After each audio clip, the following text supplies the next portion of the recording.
नमस्कार। आज हम डिस्कस करेंगे हिमाचल प्रदेश जीके के इंपॉर्टेंट क्वेश्चन। देखिए, हिमाचल प्रदेश जीके के इंपॉर्टेंट क्वेश्चन जो है वो डिस्कस करेंगे। हर एक क्वेश्चन को जो है डिटेल से डिस्कस करेंगे ताकि आपको जो है आपके आने वाले एग्जाम्स में जो है वो हेल्प मिल सके, जैसे कि पहले भी जो है वो मिलती रही है। अभी हम सबसे पहले क्वेश्चन से जो है डिस्कशन स्टार्ट करेंगे। तो सबसे पहले क्वेश्चन में पूछा जाता है, बोलते हैं Kibber wildlife sanctuary which is largest wildlife sanctuary of Himachal Pradesh established in which year. तो बोलते हैं कि जो किब्बर वाइल्ड लाइफ सेंचुरी है ये हिमाचल प्रदेश की सबसे बड़ी वाइल्ड लाइफ सेंचुरी है इन टर्म ऑफ एरिया। और बोलते हैं कि ये कौन से ईयर में जो था वो नोटिफाई हुई थी, कौन से ईयर में एस्टेबलाइज हुई थी, ये आपको बताना है। देखो, किब्बर वाइल्ड लाइफ सेंचुरी जो है ये लाहौल स्पीति में वाइल्ड लाइफ सेंचुरी स्थित है। और ये वाइल्ड लाइफ सेंचुरी जो है वो 1992 में जो था 1992 में नोटिफाई हुई थी। ऑप्शन डी इसका सही आंसर है। अब ठीक है, 1992 में जो था वो नोटिफाई हुई थी। और भी हमारे पास वाइल्ड लाइफ सेंचुरीज़ हैं हिमाचल प्रदेश में बहुत सारी, उनके बारे में भी जो है वो थोड़ा थोड़ा डाटा, थोड़ी थोड़ी जानकारी जो है वो आपको सभी के बारे में जो है वो होनी चाहिए। नेशनल पार्क की बात तो बहुत बार जो है वो होती रही है। अभी हम वाइल्ड लाइफ सेंचुरीज़ की बात करते हैं। लाहौल स्पीति की बात करें तो लाहौल स्पीति में एक तो किब्बर वाइल्ड लाइफ सेंचुरी हो गया, एक चंद्रताल वाइल्ड लाइफ सेंचुरी हो गया। मुख्य रूप से जो है यही वाइल्ड लाइफ सेंचुरी जो है वो यहाँ पर आती हैं। और लाहौल स्पीति के अलावा हम अगर बात करते हैं कि सबसे छोटी वाइल्ड लाइफ सेंचुरी जो है वो कौन सी है हिमाचल प्रदेश की, तो सबसे छोटी वाइल्ड लाइफ सेंचुरी जो है वो है सिल्ली वाइल्ड लाइफ सेंचुरी। ये जो सिल्ली वाइल्ड लाइफ सेंचुरी है ये कहाँ पर पड़ती है, तो सिल्ली वाइल्ड लाइफ सेंचुरी जो है वो डिस्ट्रिक्ट सोलन में जो है वो पड़ती है।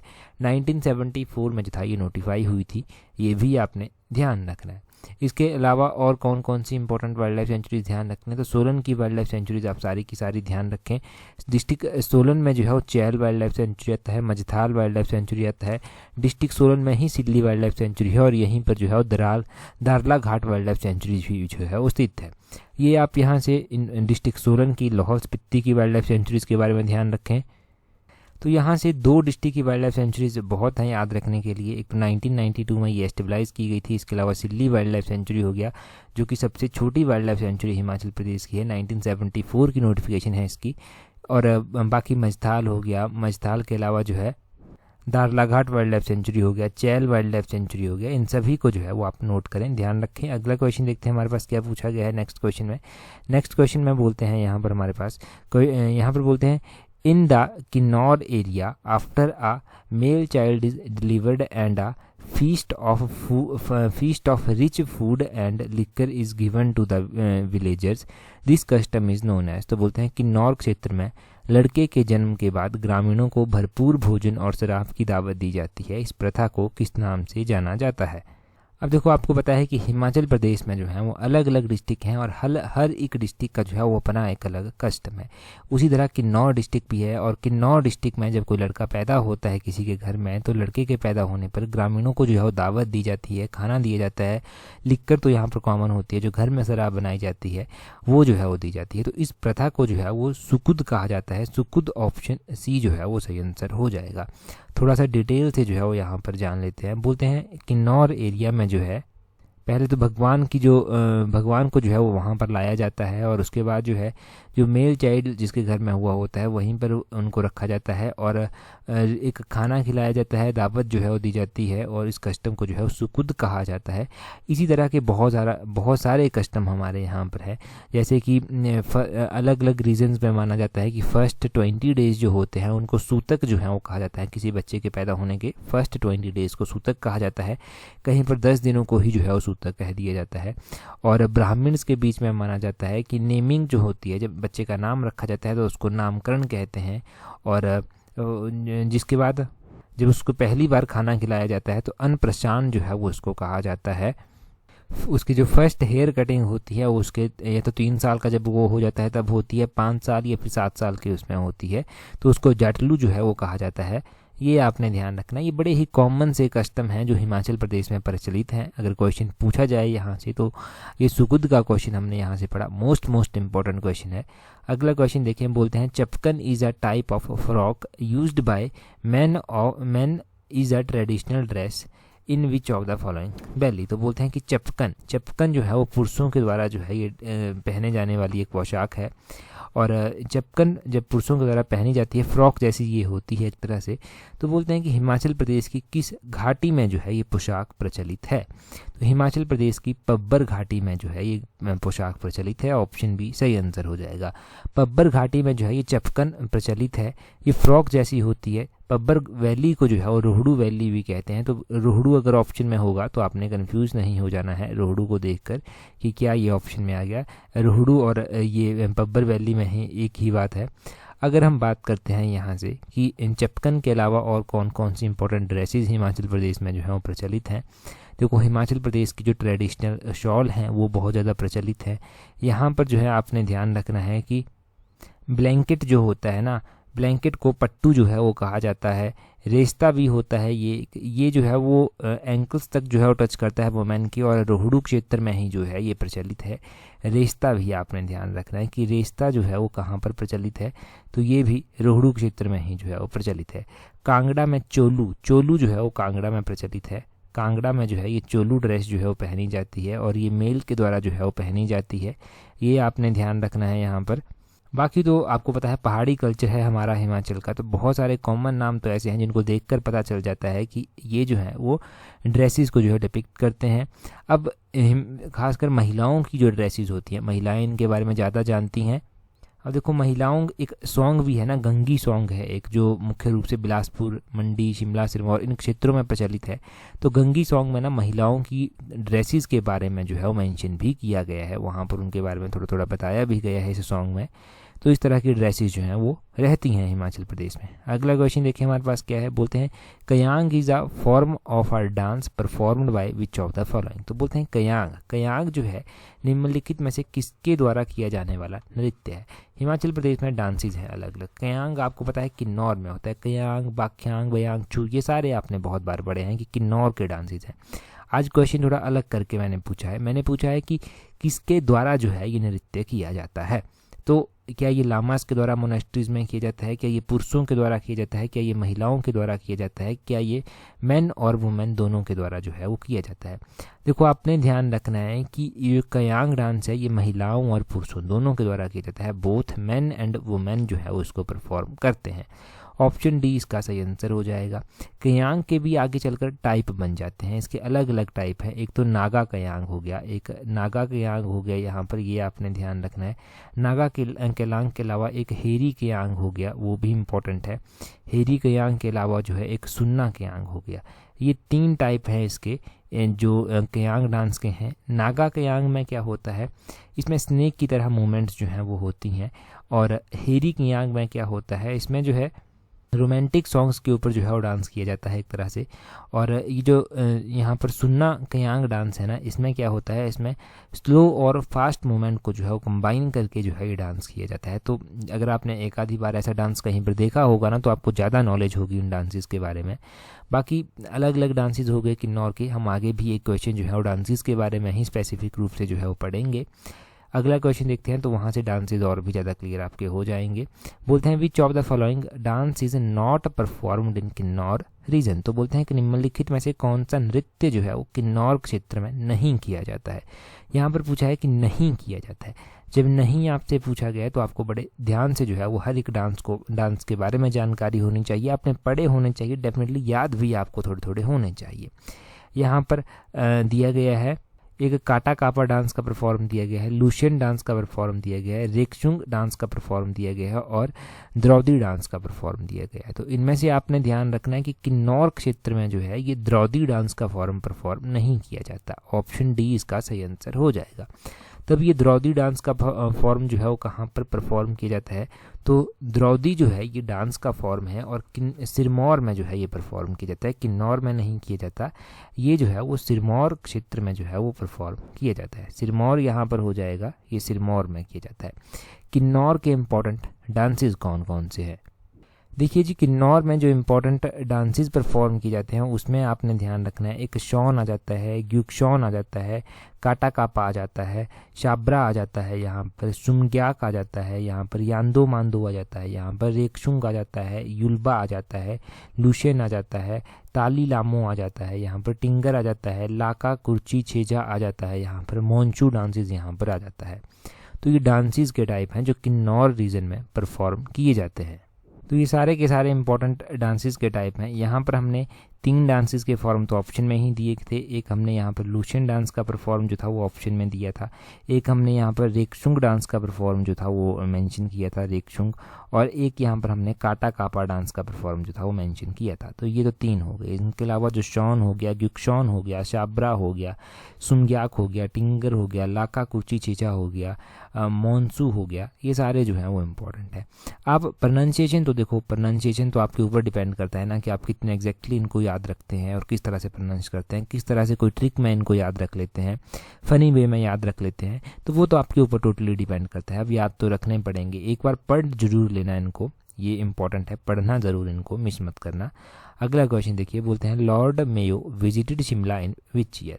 तो बोलते हैं कि लॉर्ड मेयो के द्वारा शिमला कब विजिट किया गया था। देखो, लॉर्ड मेयो जो था वो वाइसराय हुआ करते थे और इनके द्वारा जो था वो शिमला विजिट किया गया था 1871 में। ऑप्शन बी जो है वो सही आंसर हो जाएगा। 1871 में जो था वो शिमला विजिट किया था। अलग अलग वाइसराय आते रहे इंडिया में, इंडिया के जो अलग अलग वाइसराय हुए वो हिमाचल के शिमला रीजन में जो था वो अलग अलग क्षेत्रों में विजिट किए। कुछ मंडी भी गए, कुछ जो था वो चंबा भी गए, जिनका मेंशन हम अलग अलग क्वेश्चंस में करते रहते हैं। अब ये जो लॉर्ड मेयो थे ना, ये मंडी भी गए थे, मंडी की यात्रा इन्होंने कब की थी, तो मंडी भी जो था वो ये 1871 में ही जो था वो गए थे। 1871 में इन्होंने मंडी शिमला इन दोनों की यात्रा की थी। जब मंडी गए थे तो उस टाइम मंडी के राजा विजय सेन जो था वो हुआ करते थे। इसके अलावा शिमला के कॉन्टेक्स्ट में आपने ध्यान रखना है कि जो लॉर्ड एल्गिन जो था वो शिमला आए थे 1863 में। जब ये आए थे तो ये पीटरऑफ में जो था वो आकर रुके थे। पीटरऑफ प्रेजेंट टाइम में आपको पता है कि टूरिज़्म का एक होटल के रूप में जो है सर्वाइव कर रहा है। और इसके अलावा और कौन शिमला जो था वो आया था इस तरह से, आपने ध्यान रखना है कि शिमला आने वाले जो था वो इनके अलावा जो था वो लॉर्ड रिपन भी थे। लॉर्ड रिपन जो था वो शिमला आए थे तो 1882 में लॉर्ड रिपन ने जो था वो शिमला में जो था वो रिपन अस्पताल की नींव भी जो था वो रखी थी, ये ध्यान रखें।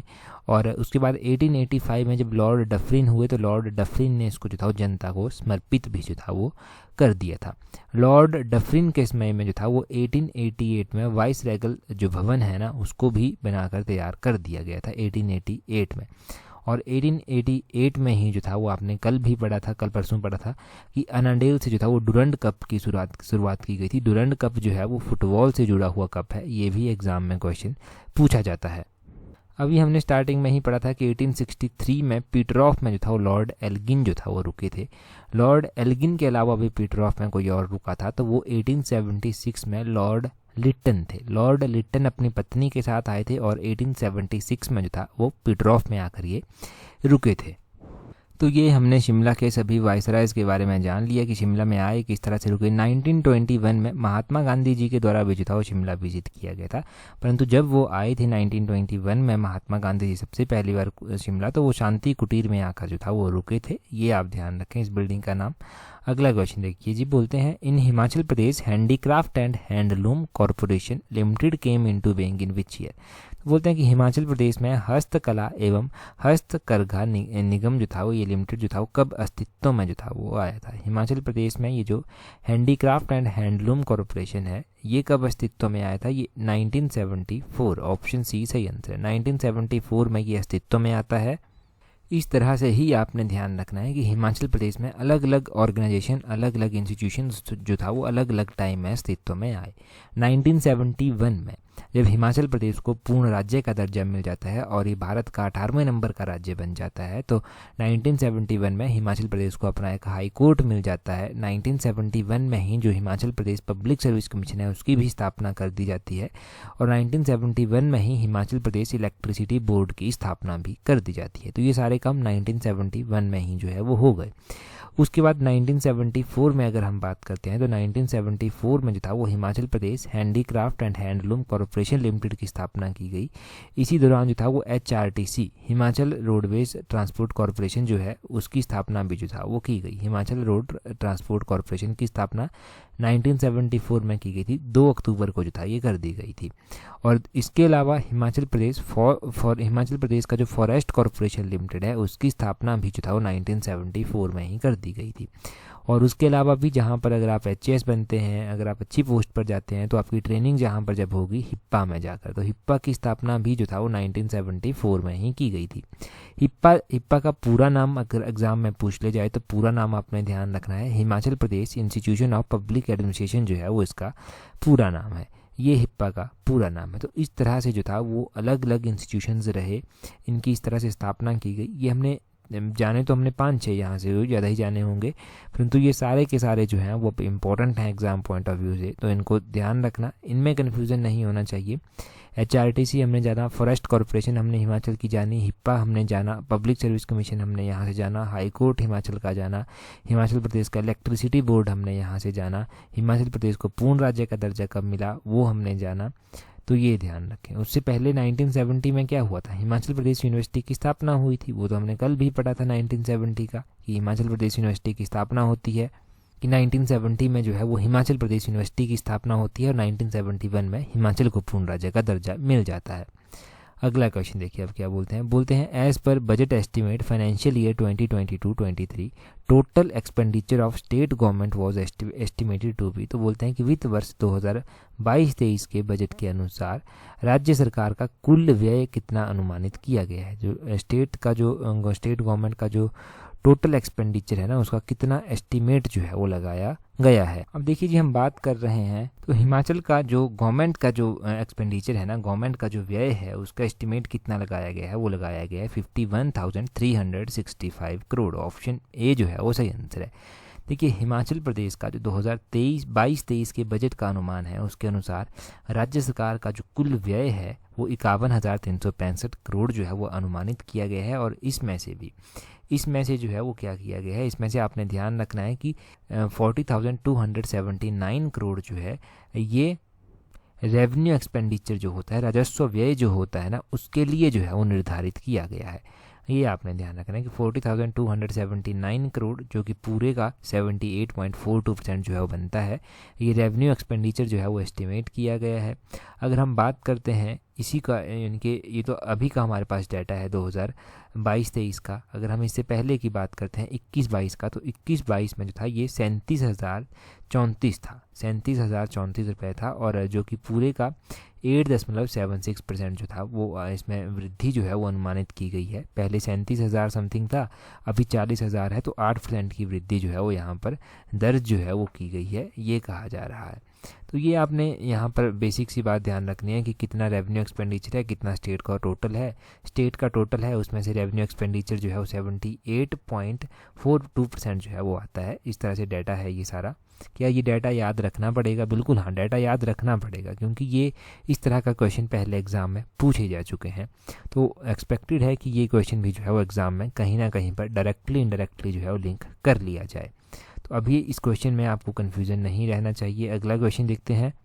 अगले क्वेश्चन में बोलते हैं Himalayan hill state regional council was formed in which year. तो बोलते हैं हिमालयन पर्वतीय राज्य प्रादेशिक परिषद की स्थापना कब की गई थी। देखो, Himachal Pradesh hill state regional council है, जिसको HHSRC करके भी जो है वो लिखा जाता है, Himalayan hill state regional council करके लिखा जाता है। इसकी स्थापना बोलते हैं कब की गई थी। तो इसकी स्थापना जो था वो की गई थी 1946 में। ऑप्शन डी जो है वो सही आंसर है। 1946 में जो था वो इसकी स्थापना की गई थी, ये आपने ध्यान रखना है।